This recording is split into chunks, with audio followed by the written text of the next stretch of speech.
Hello everyone and welcome back to the channel. So this is part 3 of our PyTorch series. So in the first video we learned the basic tensor operations and autograd, and in the second video we focused on neural networks and even built our first neural network and trained it in real time. Today we're diving deeper and focusing on something extremely important that beginners usually struggle with, and this is the tensor shapes. By the end of this video, you will clearly understand the tensor dimensions, the reshaping, broadcasting, and even how PyTorch uses the GPU. And once these tensor shapes make sense, everything else becomes much easier. So if you guys are ready, let's begin. So we can open our IDE and start from scratch. First thing we need to do, as usual, is import the PyTorch library. And now we can start with creating our first tensor.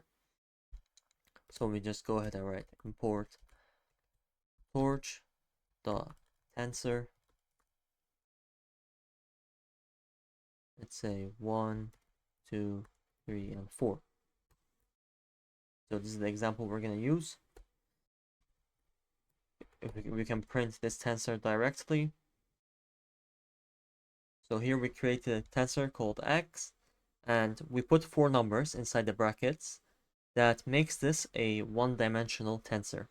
And we can also call this a vector. So when I print it, PyTorch will show us the tensor exactly as it is stored in the memory. So it's stored as a data in this format. Now we need to understand the shape of these tensors. For example, we can go ahead and type out print x.shape. So the .shape command, this tells us the size of the tensor. So basically what this means is when we get the output, what we will understand is there are 4 elements in one dimension. See here? So it's only one dimension and 4 elements. And usually, whenever something breaks in PyTorch, the main thing to check is the shape, as that's usually the reason when something breaks. So now that we have seen how a one-dimensional tensor looks like, we can now focus on two-dimensional tensors. This can continue, two-dimensional, three-dimensional, it goes on. So we can go ahead and write y equals torch.tensor. So we can say, we can give it 1, 2, 3, let's say. Then we give another 4, 5, 6. Okay. So now let's print it. Print y and print y dot shape.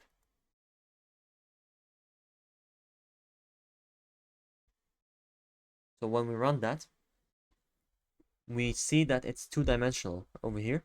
Torch.size, you guys can see 2 rows and 3 columns. So the first entry is the rows, number of rows, and the second entry is the number of columns. And this is what the shape command exactly tells us. One thing to keep a note is that the neural networks, they usually work with 2D and 3D tensors.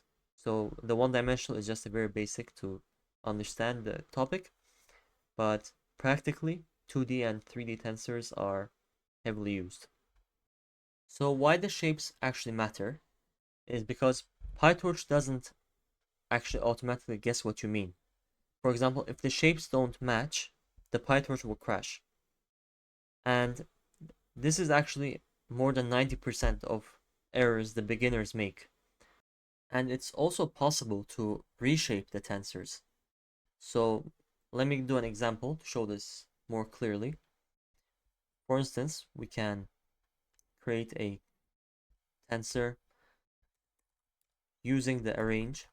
Okay, so we write z equals torch.arrange.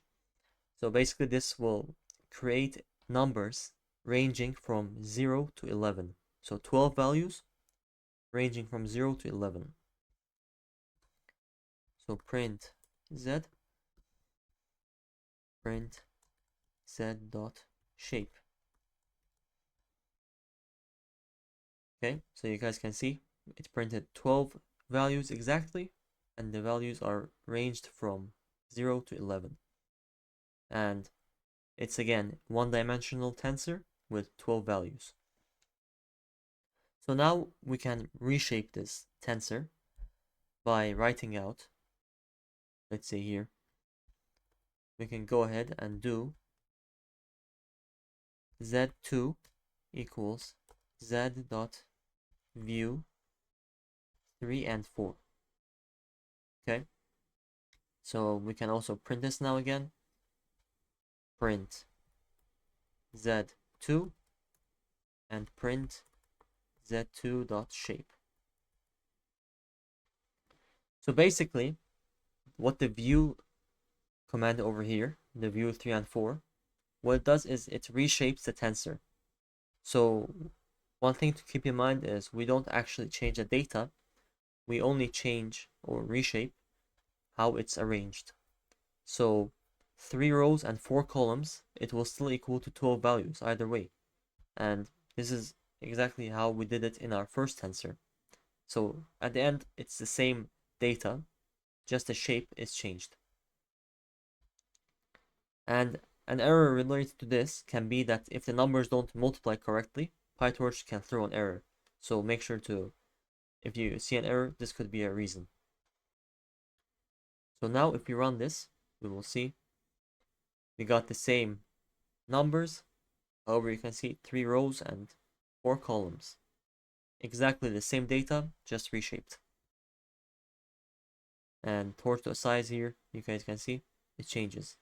1 dimension here, 2 dimensional here. So now I want to show you guys more about broadcasting. So let's start with just 2 basic examples. Let's say A equals torch.tensor. We can give it, let's do a 2-dimensional tensor, 3.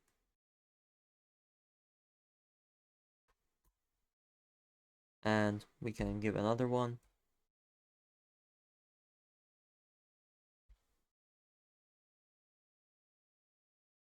Let's say 4, 5, and 6. Okay.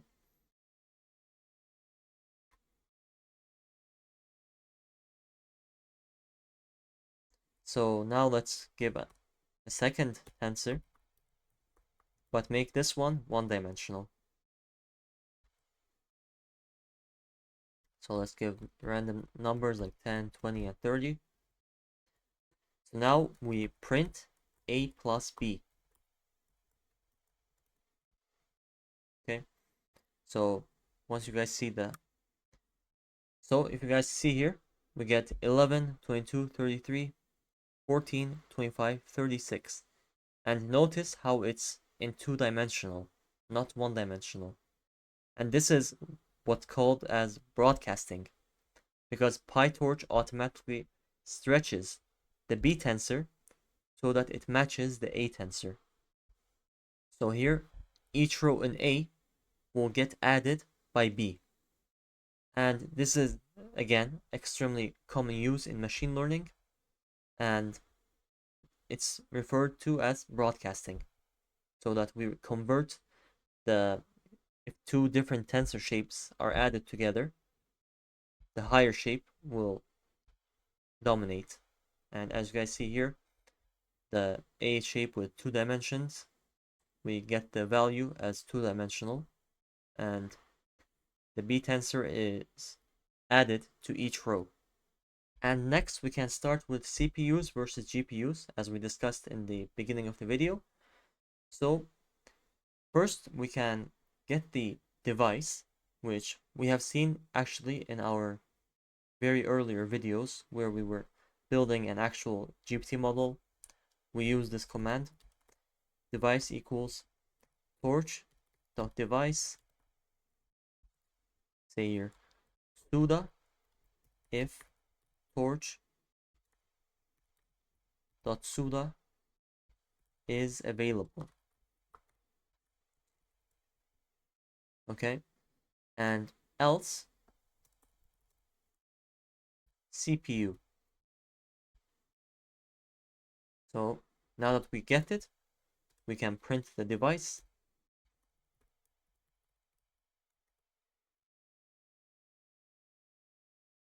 CPU.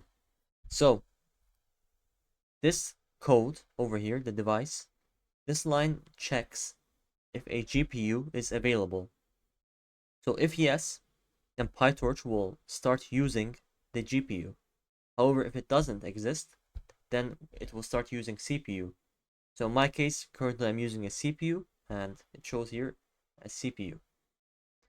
And don't forget to always add this line here once you have gotten which device you're using. It's always good to add this line.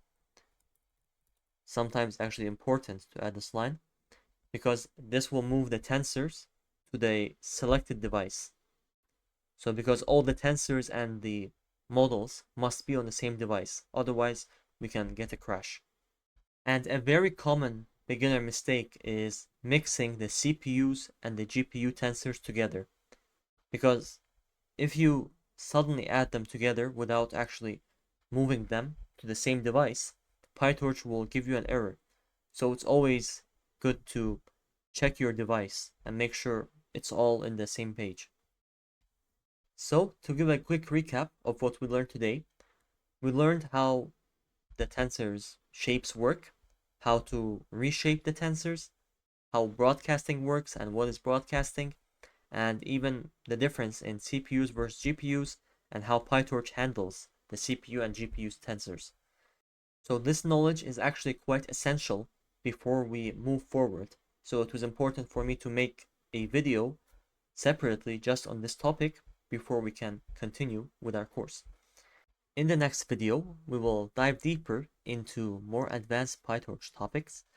And if there are any questions or topics that you guys would like me to discuss, please do let me know down in the comments below. If you enjoyed this video and learned something new, make sure to like and subscribe, and I'll see you guys in the next one.